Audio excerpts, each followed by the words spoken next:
Hello friends, అందరికీ నమస్కారం. నా పేరు షేక్ మొహమ్మద్ ఫయాజ్. భారత కమ్యూనిస్ట్ పార్టీ సిపిఐ రాష్ట్ర సమితి సభ్యునిగా, ఆల్ ఇండియా తంజీమే ఇన్సాఫ్ రాష్ట్ర ప్రధాన కార్యదర్శిగా పనిచేస్తున్నాను. మిత్రులారా, ఒక బాధాకరమైన విషయం ఏంటంటే, మన భారతదేశం పైన దాడి జరిగి పాకిస్తాన్ ఉగ్రవాదులు దాడి చేస్తే దానికి మనం తిరిగి సమాధానం చెప్తే జీర్ణించుకోలేని పాకిస్తాన్ మనపై దాడి చేస్తే దాన్ని మన దేశ సైన్యం విజయవంతంగా తిప్పికొట్టి పాకిస్తాన్ని మోకాలపై కూసుపెట్టినంత పనిచేసి దాదాపుగా పాకిస్తాన్ని ఓటమి అంచులో తీసుకొచ్చినటువంటి ఈ తరుణం మనందరికీ తెలుసు. మనంతా కూడా గర్వంగా ఫీల్ అవుతున్నటువంటి ఈ తరుణంలో కొంతమంది 5 రూపాయలకు, 6 రూపాయలకు, 10 రూపాయలకు విషయాన్ని వెలగక్కేటువంటి ఈ పనికి మాలిన ట్రోల్స్ చేసే వాళ్ళు ఎవరైతే ఉన్నారో వీళ్ళని అంధభక్తులని మన దేశంలో ఉన్న వాళ్ళందరూ పిలుచుకుంటూ ఉంటారు. వారు లెఫ్టిస్టుల్ని, కమ్యూనిస్టుల్ని, ప్రజాస్వామ్యవాదులని, లౌకికవాదులని ఎప్పుడు తిడుతూ ఉంటారు, విమర్శిస్తుంటారు.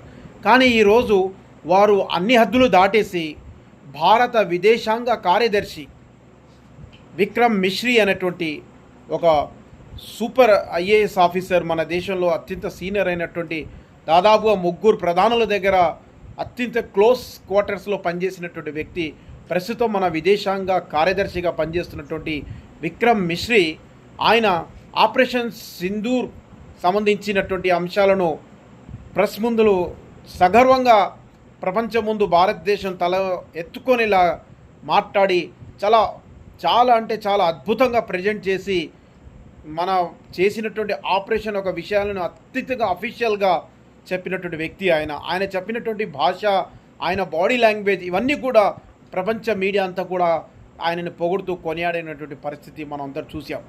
తర్వాత అమెరికా అధ్యక్షుడు డొనాల్డ్ ట్రంప్ నేనే చేశానంటున్నారు. మన దేశం వాళ్ళు లేదు మేమే మాట్లాడుకొని చేసామంటున్నారు. ఎవరేం చేశారనేది తర్వాత మాట్లాడుకుందాం. కానీ సడన్గా మనం కాల్పుల విరమణ తీసుకోవడం జరిగింది 2 దేశాలు కూడా. కారణం ఏదైనా శాంతి రావడం మంచిదే మనందరికీ కూడా.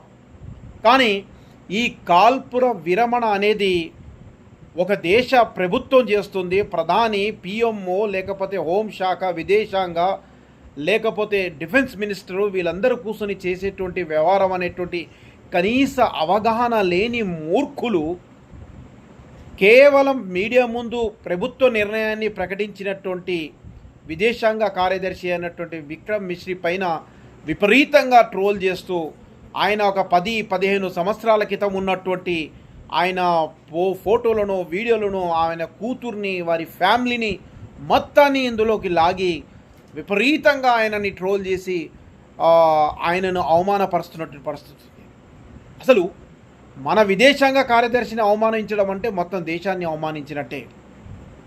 ఇక్కడ ఒక బాధాకరమైన ఒక విషయం ఏమిటంటే, మన విదేశాంగ కార్యదర్శి విక్రమ్ మిశ్రీ గారు తమ ట్విట్టర్ హ్యాండిల్ అయినటువంటి దాన్ని ప్రొటెక్ట్ ఆప్షన్ ఎంచుకొని దాన్ని భద్రపరుచుకునేటువంటి పరిస్థితి వచ్చింది. ఇంత పెద్ద దేశానికి విదేశాంగ కార్యదర్శి అయినటువంటి వ్యక్తి తన సోషల్ మీడియా వేదికను కూడా తాను రక్షించుకోవడానికి రక్షణ కవచాన్ని ఏర్పాటు చేసుకున్నటువంటి దుస్థితి మన ఈ దేశంలో ఎందుకుందో మనం ఒకసారి అందరూ కూడా అర్థం చేసుకోవాలి. అసలు ఎవరు ఈ ట్రోలర్స్, ఏంటి వీళ్ళ ఉద్దేశం, వీళ్ళు ఏం ఆశించారు, వీళ్ళు చదువుకున్నారా, చదువుకోలేదా, లేకపోతే వీళ్ళు అంత పిచ్చిక్కి మూర్ఖుల్లా విషయం చెందుతున్నారా, ఏం వీళ్ళ భాష ఏంటి?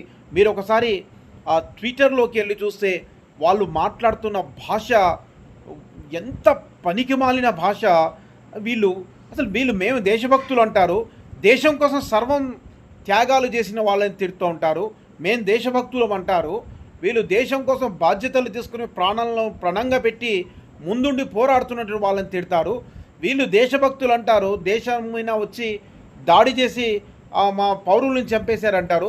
ఏ పౌరులు అయితే చనిపోయారో, అసలు పహల్గామ్ దాడిలో చనిపోయినటువంటి అక్కడ ఉన్నటువంటి సైనిక అధికారి భార్య, వారిని కేవలం వారు దీన్ని ఇంకో యాంగిల్లో చూడొద్దు, దీని మతం రొంగు పులవద్దు అని చెప్పినటువంటి ఒక మాటకు దాదాపుగా వారం 10 రోజుల పాటు ఆ అమ్మని పెళ్ళైన 6 రోజులకే భర్తని కోల్పోయిన ఒక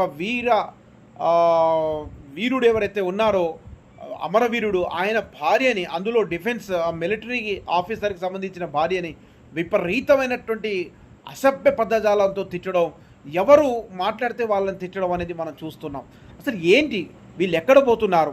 వీళ్ళకి నచ్చినట్టు ఉంటే సరే, నచ్చకపోతే ఇష్టానుసారంగా అమరులను తిడతారు. దేశంలో మొత్తం త్యాగం చేసి దేశం గర్వపడేలాగా సాహసాన్ని సూచించినటువంటి వాళ్ళని తిడతారు. ఎవరిని లెక్క చేయట్లేదు. కాబట్టి దేశ ప్రధాని గౌరవ నరేంద్ర మోడీ గారిని నేను విజ్ఞప్తి చేస్తున్నాను.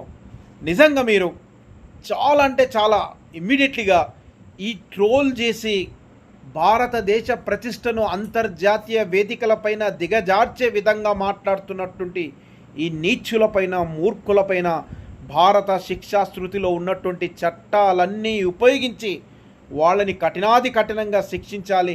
నిజమైన దేశద్రోహులు, మానవహీనులు వీళ్ళ పట్ల కఠినంగా వివరించకపోతే మన దేశ ప్రతిష్ట, మన దేశ గౌరవం మొత్తం కూడా మట్టిలో కలిసేటువంటి ప్రమాదం ఉంది.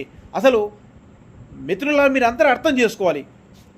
భారతదేశం కానీ ఇంకే దేశమైనా సరే ఒక జాతీయ స్థాయి, అంతర్జాతీయ స్థాయి, అదే అందులో ఒక యుద్ధం లాంటి అత్యున్నతమ అంశాన్ని ప్రకటిస్తున్నప్పుడు ఒక వ్యక్తి వచ్చి తన సొంత నిర్ణయాన్ని చెప్తాడా?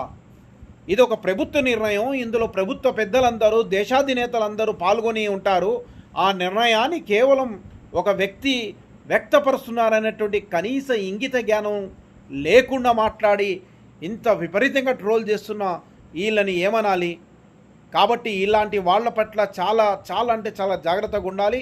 మనమంతా కూడా సగర్వంగా మన దేశ విదేశాంగ కార్యదర్శి అయిన విక్రమ్ మిశ్రీ గారికి సపోర్టుగా నిలబడాలి. వారి కుటుంబానికి ధైర్యం చెప్పాలి. వారిపై ట్రోల్ చేస్తున్న ఈ నీచుల భరతం పట్టాలి. మన కేంద్ర ప్రభుత్వం కూడా వారు ఏ ఇతర రాష్ట్రాల్లో ఉన్నా కూడా ఆ రాష్ట్రాల ప్రభుత్వాలు కూడా వారిపై కఠినమైనటువంటి చట్టాల ద్వారా వారిని శిక్షించాలని మేము డిమాండ్ చేయడం జరుగుతుంది.